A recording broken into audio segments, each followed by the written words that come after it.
All right, let's dive in. Stablecoins, that's what we're tackling today. Yeah, pretty hot topic these days. I mean, it's fascinating, right? This whole idea, and I've been digging into this article you sent over. Oh, yeah.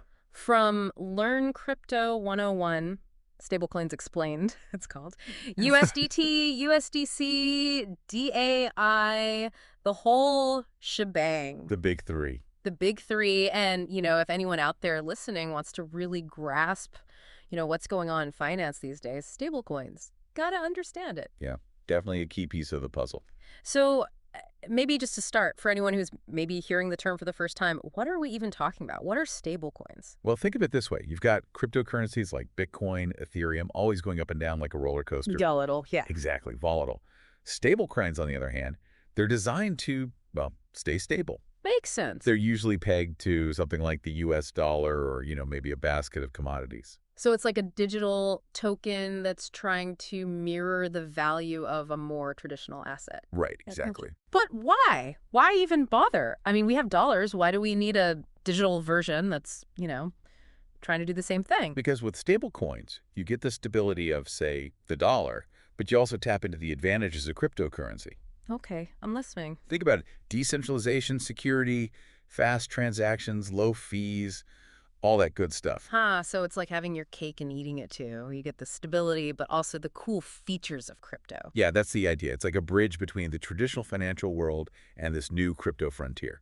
Now, the article you sent over focuses on 3 specific stablecoins, right? Tether, USD Coin, and DAI. What makes these the stars of the show? Well, they're the most popular ones out there, each Right. with its own story.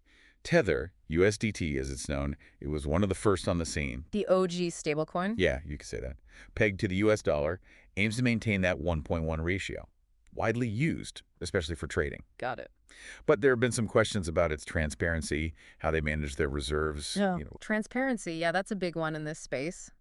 So where does USD Coin, USDC fit in? USDC wants to be the more transparent, more regulated option. The good boy of the bunch. Something like that. Backed by a group of companies, they really emphasize regulatory compliance, regular audits, all that. So if someone's a little spooked by maybe the unknowns surrounding Tether, USDC is like, hey, we're the safe bet. Yeah, exactly. That's the vibe they're going for. Okay, and then there's DAI. This one seems a little different. DAI is the interesting one. Still pegged to the US dollar, but it goes about it in a totally different way. How so? Decentralized, that's the key. No central authority holding reserves. Instead, it's all about collateral. Wait, hold on. Back up a second. Collateral. What does that even mean in this context? So imagine this. You want to create DAI, you lock up some other cryptocurrency like Ethereum as collateral. Okay. And this collateral, it's worth more than the DAI you're getting, so it acts as a safety net. So even if the price of Ethereum goes down, there's still enough value to back the DAI. Right, the whole system is run by these things called smart contracts, basically code on the blockchain. Code on the blockchain. Gotta love it. It's pretty amazing when you think about it. This self-governing system, no middlemen. So this DAI thing, it sounds like it plays nicely with that whole DeFi world I keep hearing about. Absolutely. DeFi, decentralized finance. It's this whole parallel financial system built on the blockchain. Loans, trading, all without banks. Cutting out the middleman. Exactly. And DAI, because it's decentralized and stable, it's like a perfect fit for that world. Okay, so we've got these different stable coins, each with its own approach, but let's zoom out for a second. Why should the average person care about any of this? I mean, is this just for crypto nerds? Not at all. This stuff has real-world implications. Oh, yeah.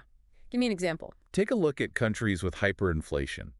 Venezuela, Argentina, places like that. Their currencies are plummeting. Devastating. People, they're turning to stable coins pegged to the US dollar, trying to protect their savings. That's like a life raft in a sea of financial turmoil. Exactly. It's a way to preserve your wealth when your own currency is failing you. Wow, that's powerful. Okay, so we've got stablecoins potentially helping people navigate economic crises. What else? Think about remittances, sending money across borders.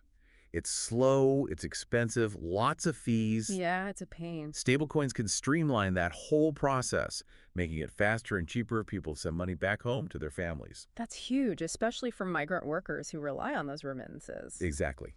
And it's not just about convenience. Stablecoins can also play a big role in financial inclusion. Financial inclusion meaning? Bringing financial services to people who don't have access to traditional banking. Stablecoins, combined with DeFi, can give them access to savings accounts, loans, things they wouldn't have otherwise. So it's about empowering individuals, giving them control over their own finances. Exactly, and that's a really exciting prospect. It sounds like stablecoins could really shake things up. But what about the big players, the banks, the financial institutions? Are they threatened by all of this? It's a double-edged sword. On the one hand, yeah, stablecoins offer faster, cheaper payments. It's putting pressure on banks to up their game. It's like a kick in the pants saying, hey, innovate or get left behind. Right. But it's not all doom and gloom for banks.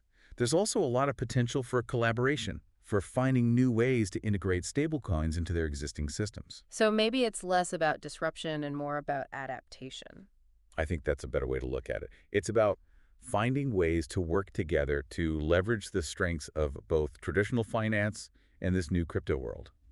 Okay, so lots of potential, lots of excitement. But let's be real. No financial innovation comes without risks.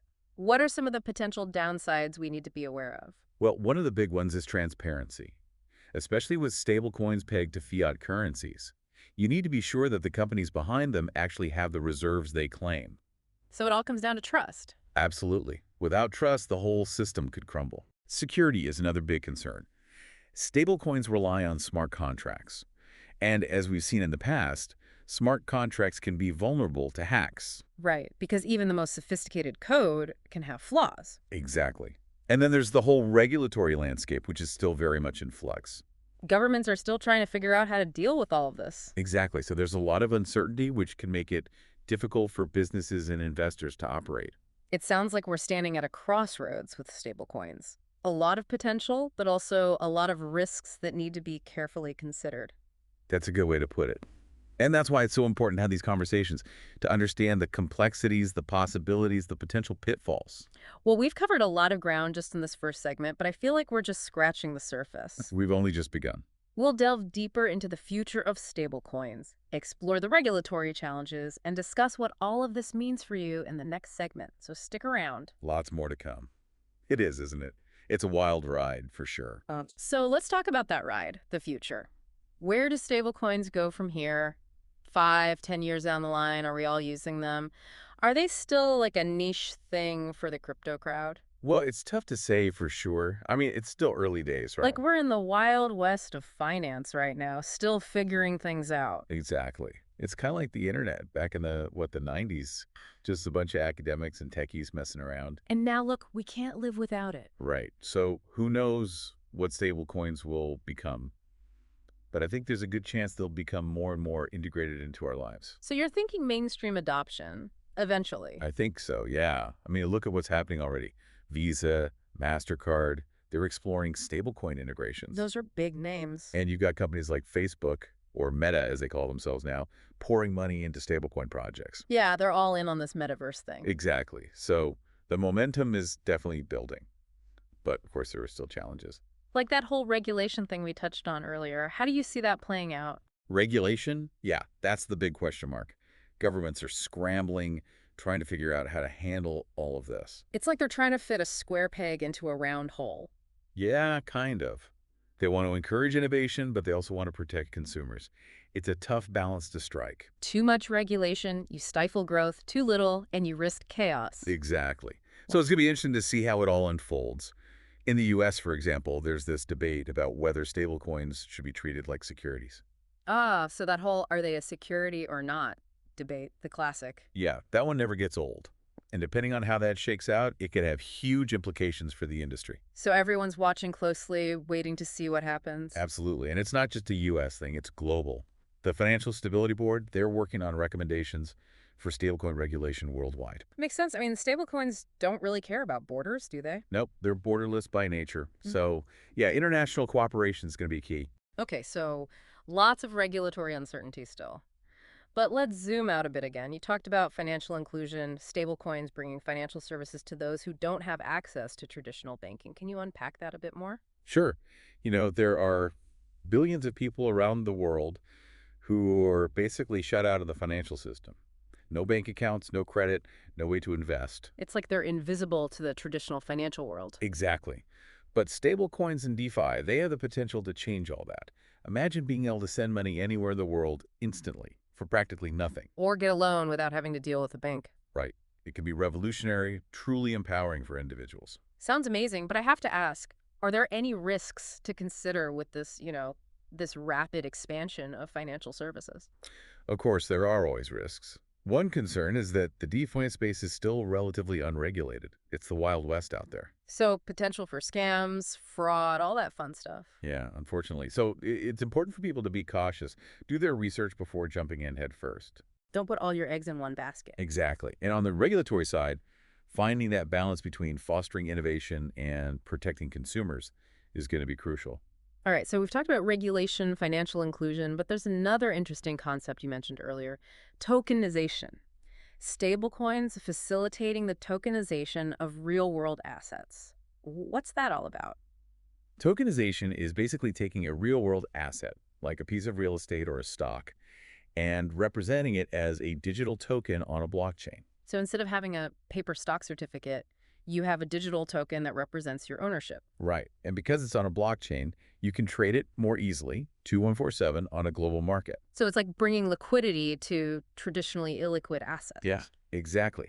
And stablecoins play a key role in this because they provide the stability and liquidity needed for these tokenized assets to be traded efficiently. Otherwise, you'd be trying to buy a house with a token that's fluctuating wildly in value. That'd be a nightmare. Yeah, nobody wants that. Stablecoins help to smooth out the process, make it more practical. So in a way, stablecoins are kind of like the backbone of this whole new tokenized economy. I think that's a great way to put it.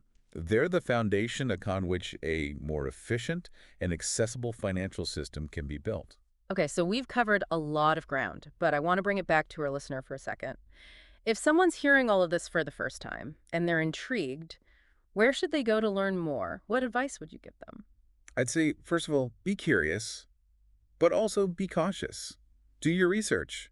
There's a lot of information out there, but not all of it is accurate. Especially in the crypto world, there's a lot of hype and misinformation to sift through. Exactly. So, take your time, learn the basics, understand the risks before making any decisions. Don't invest more than you can afford to lose, right? Exactly.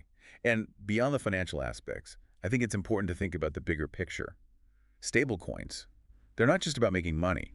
They're about changing the way we think about and interact with money. They have the potential to really shake things up. They do. And that's what makes them so fascinating to me. It's not just about technology. It's about empowering individuals, creating a more inclusive financial system. So, as we wrap up this part of our deep dive, how can our listener stay up to date on all of this? I mean, this world moves so fast, it's hard to keep up. It really does. It can feel like drinking from a fire hose sometimes. So where should someone start? If you want to keep up with all this, where do you even go? Well, there are actually a ton of great resources out there. If you just want to stay up to date on the news, the day-to-day happenings. Yeah, like a quick overview. You have sites like CoinDesk, The Block. They're good for that. I've heard of those. Yeah. So those are for like the headlines, what's going on right now. What if you want to go a little deeper? If you're feeling a little more academic, there are organizations like the World Economic Forum, the Bank for International Settlements. Okay, those sound pretty serious. They are. They do some really in-depth research on stablecoins, the economics, the regulation, all that. Yeah. So those are for like the deep dives, the research papers. What about for the average person? Someone who just wants to understand how all this might affect their life. Honestly, social media can be really helpful. A lot of the thought leaders in the space, they're on Twitter, LinkedIn, sharing their insights. So it's about finding the right people to follow. Exactly. And YouTube is another great resource. Tons of educational content on crypto and stablecoins explained in plain English. Yeah, I love a good explainer video. Me too. Yeah. But always remember, do your own research. Don't just believe everything you see online. Yeah. Healthy skepticism is always a good thing, especially in this space. Couldn't agree more. It's easy to get caught up in the hype, but it's important to think critically. All right, so as we wrap up this deep dive, what's the one big takeaway you want our listener to walk away with? That's a tough one. I think the most important thing to remember is that stablecoins, they're not just a technology. They're a potential game changer, a way to rethink money, to make finance more accessible, more inclusive. It's a big vision. It is, and it's not without its challenges. But I think it's a vision worth exploring. Well said. It's been awesome having you on. Really appreciate you sharing your insights with us. My pleasure. Always happy to talk about this stuff. And to our listener, thanks for joining us on this deep dive. We hope you learned a thing or two. And remember, the world of stablecoins, it's constantly evolving, so stay curious, keep learning, And we'll catch you on the next deep dive.